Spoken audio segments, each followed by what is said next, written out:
NCP এবং জামায়াতের জোট ঘোষিত হয়েছে গতকাল। নির্বাচনী সমঝোতা এভাবে তারা বলছেন। শুধু এনসিপি না, জনাব অলি আহমেদের নেতৃত্বাধীন এলডিপি জামায়াতে ইসলামী জোটের সাথে যুক্ত হচ্ছে। আমি এবি পার্টিকে দেখলাম না, আমার ধারণা ছিল এবি পার্টিও তাদের সাথে যাচ্ছেন। আমি নিশ্চিত নই এবি পার্টি তাদের আলোচনা এখনও শেষ করতে পারেননি এমন কোনো পরিস্থিতি হয়েছে কিনা।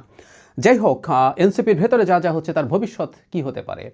এবং একটা ইন্টারেস্টিং তথ্য, গতকালই আমি একটা টকশোতে শুনে আসলাম যে সরকারের কেউও নাকি খুব চেয়েছিল বা কেউ খুব চেয়েছিল এনসিপি জামাতের সাথে যাক।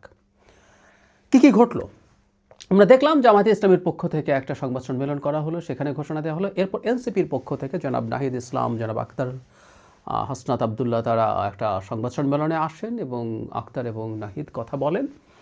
আমি যে যুক্তি তারা দিয়েছেন এটাকে আসলে ভ্যালিড রিজন বলে মনে করি না। এগুলো প্রত্যেকটা আদতে নির্বাচনী সমঝোতা জিততে চাওয়া, সংসদে যেতে চাওয়া, এটাকে আমি খারাপভাবে দেখছি না। কিন্তু যেটা হয়, রাজনীতিবিদরা পেটের কথা মুখে সবসময় বলে ফেলেন না, তারা তাদের অন্য একটা ন্যারেটিভ সামনে আনেন। তো জনাব নাহিদ যে ন্যারেটিভ এনেছেন সেটা হচ্ছে এইরকম, তিনি বলছেন তারা সারা দেশ থেকে লোকজনের কাছ থেকে নমিনেশন যারা নিতে চায় তাদেরকে আহ্বান জানিয়েছেন, তারা এসছেন। একটা পর্যায়ে তাদের তিনটা দল, আমরা জানি এবি পার্টি, এনসিপি এবং রাষ্ট্র সংস্কার আন্দোলন, এই তিনটা দল মিলে একটা গণতান্ত্রিক সংস্কার জোট নামে একটা জোট করেছিল, সংস্কারকে হাইলাইট করে। তার পরবর্তীতে উনি বলতে চাইছেন, ওনার বক্তব্য থেকেই আমি বলছি যে ওসমান হাদি যখন হত্যাকাণ্ডের শিকার হলেন তখন সব প্রেক্ষাপট পাল্টে গেল।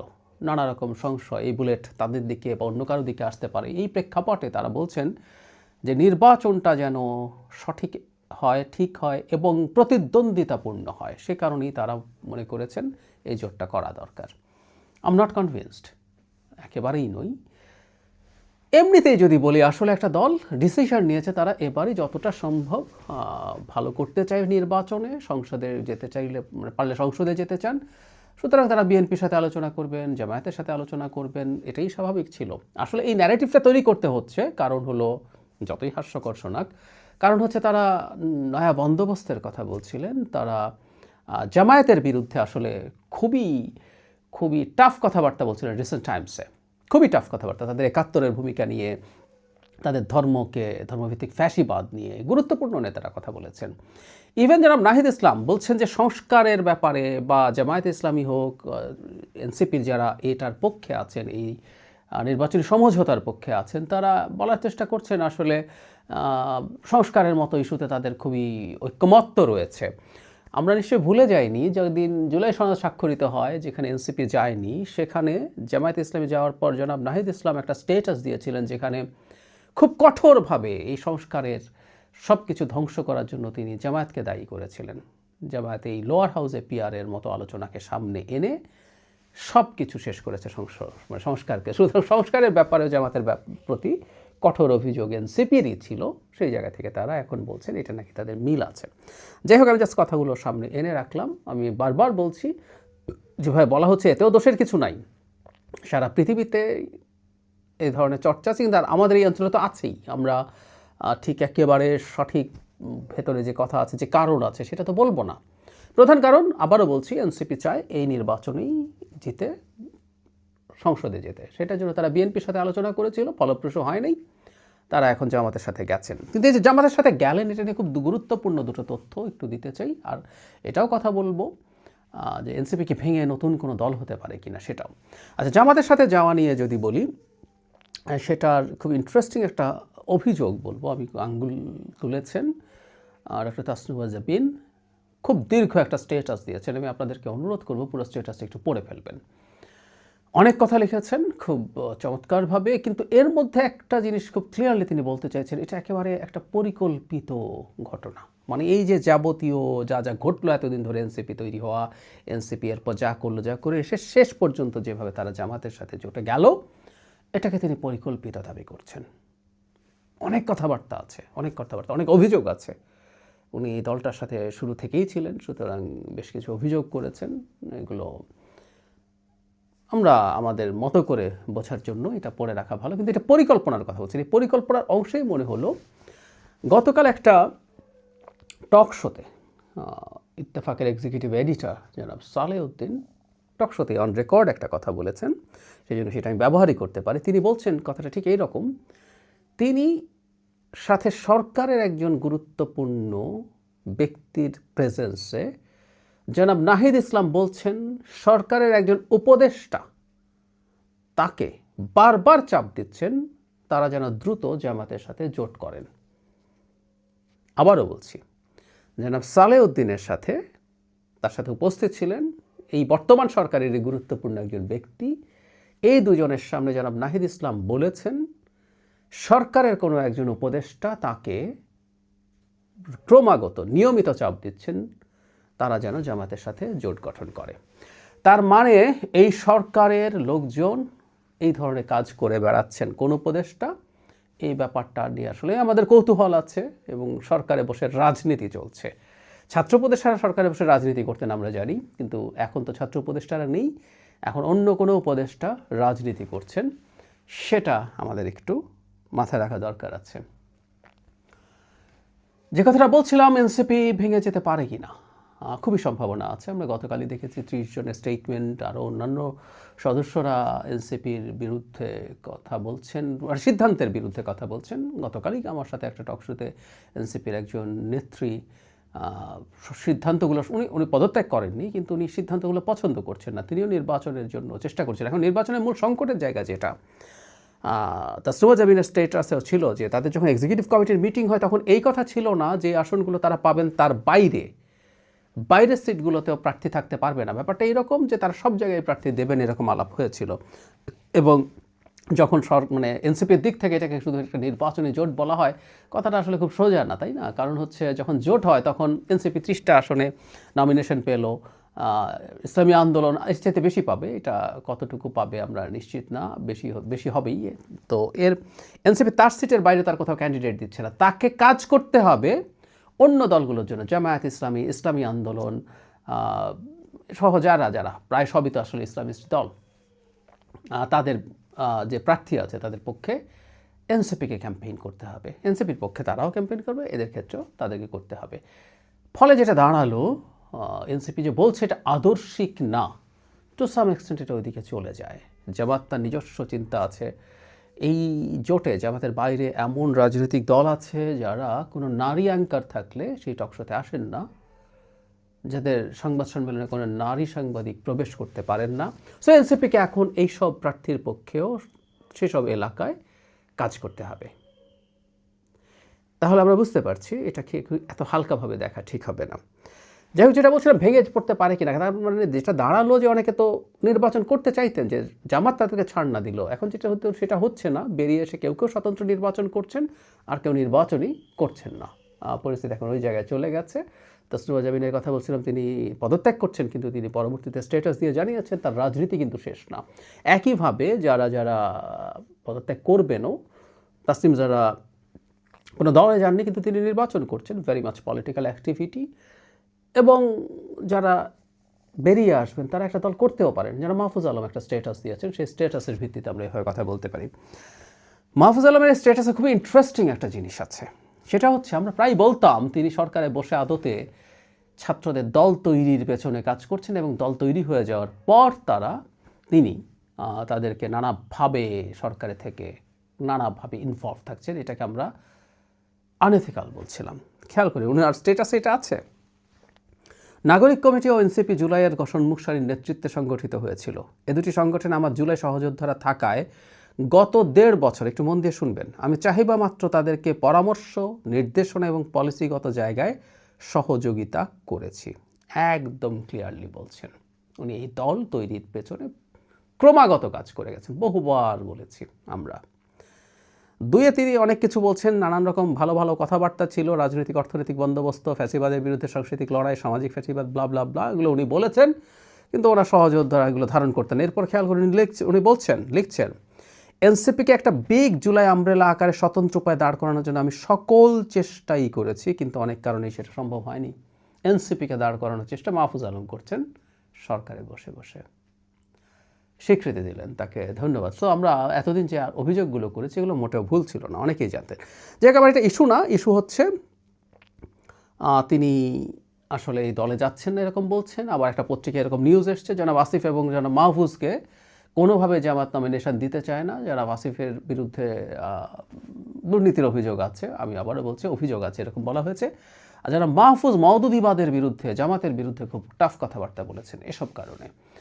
তো যাই হোক, সেজন্যই কিনা বা নিজে না আমি জানি না, কিন্তু তার লাস্ট প্যারাগ্রাফে দুটো লাইন এরকম: নূতন রাজনৈতিক অর্থনৈতিক বন্দোবস্ত সম্ভব ও বাস্তব, বিকল্প মধ্যপন্থী তরুণ ও জুলাই শক্তির উত্থান অত্যাসন্ন।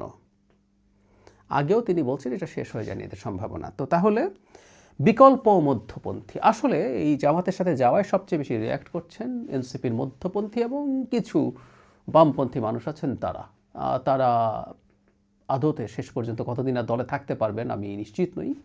কারণ আমি মনে করি এই জোটটা লম্বা হতে যাচ্ছে। এটা নির্বাচনী জোট বললেও, কারণ আগামী নির্বাচনে বিএনপি জিতছে, খুব কমফোর্টেবলি জিতবে।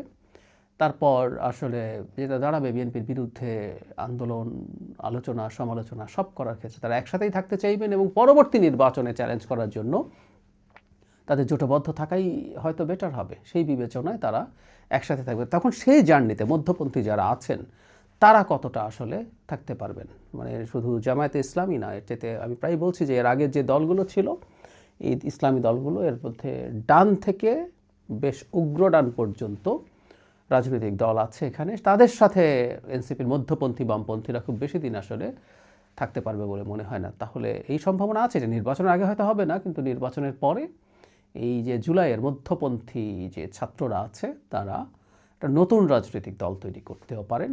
আর এনসিপির যে অংশটা এখানে থেকে যাবে, আমি মনে করি না এই অংশটা খুব বেশি থ্রাইভ করবে। এই অংশটা আসলে আস্তে আস্তে দুর্বল হয়ে পড়বে, দুর্বল হতে থাকবে। আমি গতকালের ভিডিওতে এটা বলার চেষ্টা করেছি। এটাকে খুব বেশি শক্তিশালী হয়ে উঠতে জামাত দেবে না তার নিজের স্বার্থে, কারণ তাকে ছাপিয়ে চলে যাওয়ার সম্ভাবনা থাকবে। বরং জামাতের একটা যে সারাক্ষণ ধর্মীয় জোট, পুরোটাই একটা ধর্মীয় জোট, এটাকে বিএনপি বাইনারিতে কনভার্ট করে ফেলতে পারতো ইলেকশনে এনসিপিকে নেওয়ার মাধ্যমে, সেটা খানিকটা চাপা দেওয়া গেছে এবং ইন্টারন্যাশনাল কমিউনিটির সামনেও দেখানো যাবে যে এটা ঠিক সেই অর্থে ধর্মীয় দল বা ইসলামী দলের একটা জোট না, এর বাইরেও মধ্যপন্থী মধ্যডান দলটল আছে, এটার বেনিফিটটা তারা নিয়ে নিতে পারলো। সো জামাত গেইন করেছে এনসিপি। আমি দীর্ঘদিন থেকে বলে আসছি, মুখে অবাধ নির্বাচনের কথা বললেও একটা আনস্টেবল বাংলাদেশ, একটা অগণতান্ত্রিক বাংলাদেশই ভারতের চাওয়া। সম্প্রতি ভারতের একেবারে অফিসিয়াল স্টেটমেন্ট সে বার্তা আবারও দিয়েছে, সেটা নিয়ে কথা বলতে চাই। ভারতের এই বার্তাটা আসলে একটা রিয়াকশন। বাংলাদেশ ভারতের রাষ্ট্রদূতকে, হাইকমিশনারকে ডেকেছিল এবং কিছু ব্যাপারে তার দৃষ্টি আকর্ষণ করেছিলেন। কী ব্যাপারে? ভারতে অবস্থান করে বাংলাদেশের সন্ত্রাসী কর্মকাণ্ডে উস্কানি দেয়া এবং আগামী জাতীয় সংসদ নির্বাচন বানচালের প্রচেষ্টা করছে। ফ্যাক্ট, ভারতে বসে উনি এই কাজগুলো করছেন। এছাড়াও বলা হচ্ছে, মানে বাংলাদেশ সরকার এক্স্যাক্টলি যেটা বলেছে, ভারতে অবস্থানরত শেখ হাসিনা তার সমর্থকদের সন্ত্রাসী কর্মকাণ্ডে জড়াতে আহ্বান জানিয়ে নিয়মিত উস্কানিমূলক বক্তব্য দিচ্ছেন, যা বাংলাদেশের আইনশৃঙ্খলা পরিস্থিতি ও গণতান্ত্রিক প্রক্রিয়ার জন্য গুরুতর হুমকি হিসাবে বিবেচিত হচ্ছে। এছাড়াও শেখ হাসিনা এবং আসাদুজ্জামান খান কামালকে ফেরত দেওয়ার কথা বলেছে। খুব স্বাভাবিক, আমাদের এখানে তারা দণ্ডপ্রাপ্ত আসামি। আর জনাব ওসমান হাদির হত্যাকারীরা বা গুলি করেছে, ওর হত্যাকারীরা, তাকে হত্যার চেষ্টা যারা করেছেন, গুলি করেছেন, তারা ভারত পালিয়ে গেছে ধরনের খবর আমাদের সামনে আছে। বাংলাদেশ সরকার বলেছে তারা যদি পালিয়েও যায়, সন্দেহভাজনরা, তাদেরকে গ্রেফতার করে যেন বাংলাদেশে ফেরত পাঠায়। খুবই ভ্যালিড, খুবই লেজিট দাবি। এখন ভারত কি বলছে? সংবাদ বিজ্ঞপ্তিতে তারা বলছেন, বাংলাদেশের শান্তিপূর্ণ পরিবেশে অবাধ, সুষ্ঠু, অন্তর্ভুক্তিমূলক ও বিশ্বাসযোগ্য নির্বাচন অনুষ্ঠানের পক্ষে ভারতের অবস্থান আমরা ধারাবাহিকভাবে পুনর্ব্যক্ত করে আসছি। বাংলাদেশের বন্ধুপ্রতিম জনগণের স্বার্থের পরিপন্থী কোনো কার্যকলাপ ভারতের ভূখণ্ড কখনোই ব্যবহার করতে দেয়া হবে না। আর তারা সরকারকে বলছেন তারা যেন অভ্যন্তরীণ আইন শৃঙ্খলা রক্ষার জন্য পদক্ষেপ নেন। হ্যাঁ, আমরা নেব, আমরা ভারতের আশায় বসে থাকবো না। বলা হচ্ছে যে বাংলাদেশ অন্তর্বর্তী সরকারের প্রেস নোটে যা যা বলছে ওগুলো প্রত্যাখ্যান করছে। তারপর একটা গুরুত্বপূর্ণ কথা খুব ক্লিয়ারলি বলছে যে ভারতের অবস্থান তারা সব সময় ব্যক্ত করছে এবং স্বার্থের পরিপন্থী কোনো কাজ তারা কোনোভাবে করছে না। এই হচ্ছে তাদের বক্তব্য। করছে কি করছে না, ধরুন বাংলাদেশে যে অভিযোগগুলো আছে, দুজন দণ্ডপ্রাপ্ত আসামি আছে, ফ্যাক্ট, তারা তাদের ওখানকার অবস্থান নিয়ে কোনো রকম কোনো দ্বিধা নেই, এই অবস্থানগুলো স্পষ্ট এখন, এই দুজনের তো বটেই। বাংলাদেশের দুজন পালিয়ে গেছে সন্দেহভাজন যারা হাদিকে গুলি করেছেন, সেটা যদি হয় বাংলাদেশ চাইতে পারে। বাংলাদেশ বলেননি, ওখানে চলেই গেছে। বাংলাদেশ বলছে যদি যায় তাহলে ফেরত দেবেন। আর শেখ হাসিনা যা করছেন, মানে এটা কোনো গোপন ব্যাপার না। খুবই মজাটা এই জায়গায় যে মাঝে মাঝে এমন হতে পারে যে আমরা গোয়েন্দা তথ্য পেলাম, আমরা আওয়ামী লীগের বিভিন্ন গ্রুপে, তারা নাকি এখন টেলিগ্রামে গ্রুপ খুলে এসব নিয়ে কথাবার্তা বলে, যে ওখানে দেখলাম বা জানলাম কোনোভাবে যে শেখ হাসিনা এ ধরনের উস্কানি দিচ্ছেন, এই ধরনের ধ্বংসাত্মক কাজের জন্য লোকজনকে মোটিভেট করার চেষ্টা করছেন। তাহলেও একটা কথা, আর ওই ডকুমেন্ট থাকলেও সেটা আমরা তুলে দিতাম। শেখ হাসিনা পাবলিকলি কথা বলছেন, খুব নিয়মিত, অলমোস্ট প্রতিটা ইস্যুতে কথা বলছেন। আওয়ামী লীগের পেজ এবং আওয়ামী লীগের নেতা জনাব আরাফাতের ইউটিউবে খুব রেগুলারলি সেগুলো আপলোডেড হয়, একদম public document. So Sheikh Hasina যে কাজটা করছেন, এটা নিয়ে তো কোনো রকম কোনো কনফিউশনের কিছু নাই। আমি কিছুদিন আগে একটা ভিডিও করেছিলাম যেখানে শেখ হাসিনার রায়ের পর ভারতের শ্রীরাধা দত্তর কথা, যিনি ভারতের একটা ইউনিভার্সিটি টিচার, এখন একসময় বিজেপি পরিচালিত পেছন থেকে একটা থিঙ্ক ট্যাঙ্ক বিবেকানন্দ ফাউন্ডেশনে তিনি সাউথ এশিয়ান ডেস্কের চেয়ার ছিলেন। তিনি তো নিজেও স্পষ্টভাবে বলছেন, কয়েকটা জায়গায়, কয়েকটা বিদেশি চ্যানেলে বলেছেন যে শেখ হাসিনা আসলে এইসব ধরনের ধ্বংসাত্মক কাজের, সহিংসতার উস্কানি দিচ্ছেন এবং সেগুলোর ফলে বাংলাদেশে গাড়ি পোড়ানো হচ্ছে, বাংলাদেশের মানুষ মারা গেছে গাড়িতে আগুন দেওয়ার ফলে। আমাদের সামনে এই ধরনের কনভারসেশন এসছে যে তারা ব্যবস্থা নিচ্ছে প্রতিশোধের, তখন উনি খেপে গিয়ে শেখ হাসিনা বলছেন যে মুখে বলতে হবে না, করে দেখাও। সব রকম কথাবার্তা আছে, সব রকম। বাংলাদেশের নির্বাচন বানচাল এবং ভণ্ডুল করার জন্য যে কোনো আহ্বান পাবলিকলি শেখ হাসিনা দিচ্ছেন, কিন্তু ভারত এটাকে ডিনাই করছে।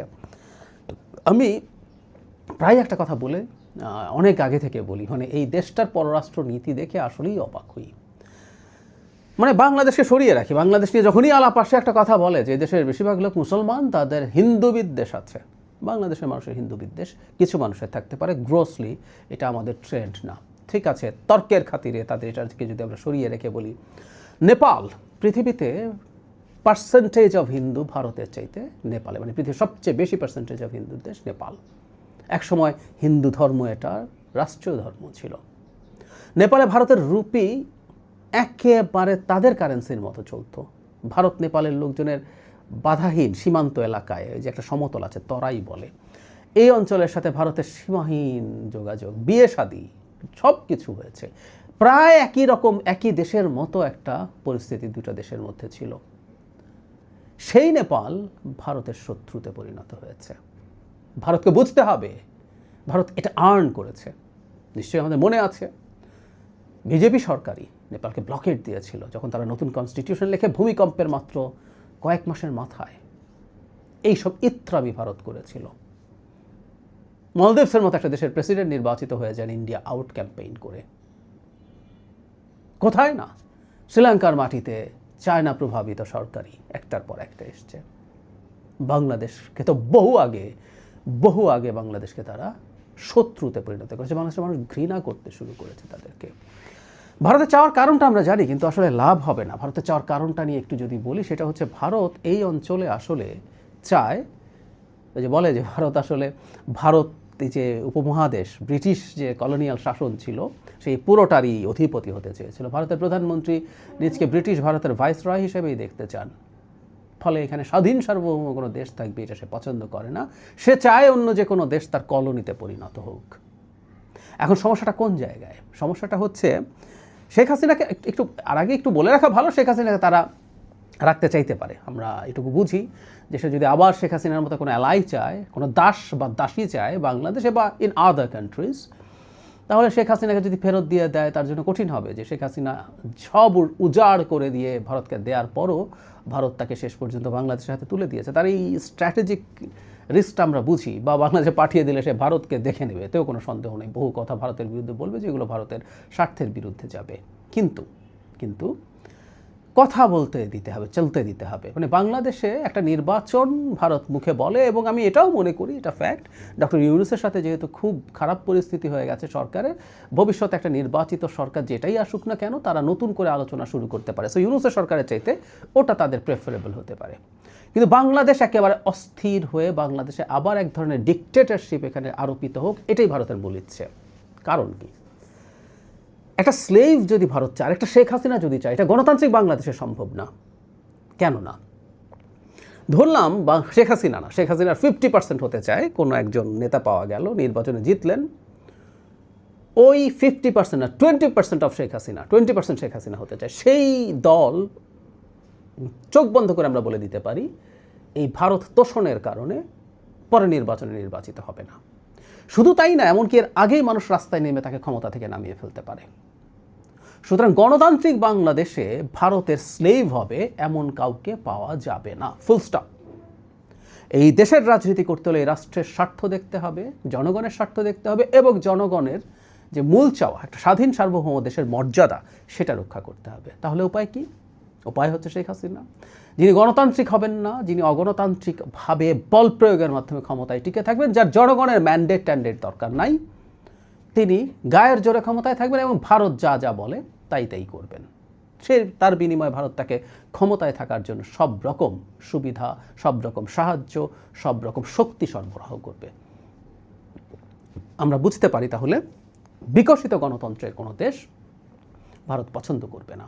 নেপালেও এই ঘটনাই হয়েছে। নেপালে যখন পূর্ণমাত্রায় গণতন্ত্র এসছে, তখন ভারতের এসব দাদাগিরি তো আর নেপালের মানুষ পছন্দ করেনি। তাই হিন্দু হয়েও অত্যন্ত কট্টর ভারত বিরোধী রাষ্ট্রে পরিণত হয়েছে নেপাল। আমরা সতর্ক থাকব, বাংলাদেশে নির্বাচনকে বানচালের চেষ্টা হবে এবং আমাদের নিজেদের মধ্যে কেওস লাগিয়ে দেওয়ার মতো আরও নানান ঘটনা ঘটানোর চেষ্টা তারা করবে, এটা আমরা ধারণা করতে পারি যৌক্তিকভাবে। এই সব কিছু মাথায় রেখে আমরা সতর্ক থাকবো। তাদের স্টেটমেন্টেও আছে আমাদের নিরাপত্তার ব্যাপারে ব্যবস্থা নিতে বলেছেন। ইয়াস, আমরা ভারতের কথা শুনবো না, আমরা এমনিতেই নিচ্ছি। আরও সতর্ক হতে হবে, কারণ তার এই রিয়াকশন, মানে শেখ হাসিনার নোংরামির অকাট্য জাল জাজ্জল্যমান প্রমাণ থাকার পরও তারা এটাকে ডিনাই করে বলছে তারা প্রশ্রয় দেয় না বাংলাদেশের মাটিতে কিছু ঘটাকে। এর চেয়ে হাস্যকর কোনো কথা হতে পারে না, কিন্তু তারা সেটা বলছে। সুতরাং তাদের মানসিকতা আমরা বুঝতে পারি, দীর্ঘদিন থেকে আমরা এটা অনুমান করেছি। তাদের স্টুপিডিটি চলছেই, এতে তারা সফল হবে কিনা সেটা তাদের বিবেচনা। কিন্তু আমরা বলতে চাই, আমরা আমাদের সতর্কতাগুলো রাখবো এবং বাংলাদেশের সাথে, যদিও শেখ হাসিনার রায়ের পর তারা এক ধরনের পিপল টু পিপল রিলেশনশিপের কথা বলেছে এবং বেশ সফট একটা স্টেটমেন্ট দিয়েছিল, কিন্তু এই স্টেটমেন্টটা আবার মানে তাদের পছন্দ হয়নি, হয়তো তাদের হাই কমিশনারকে ডাকা একটু রিয়্যাক্ট করেছে।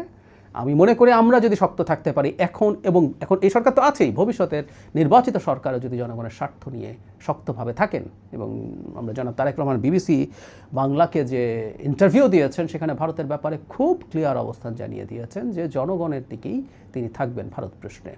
জনগণ কী চায় আমরা খুব ভালো মতো জানি।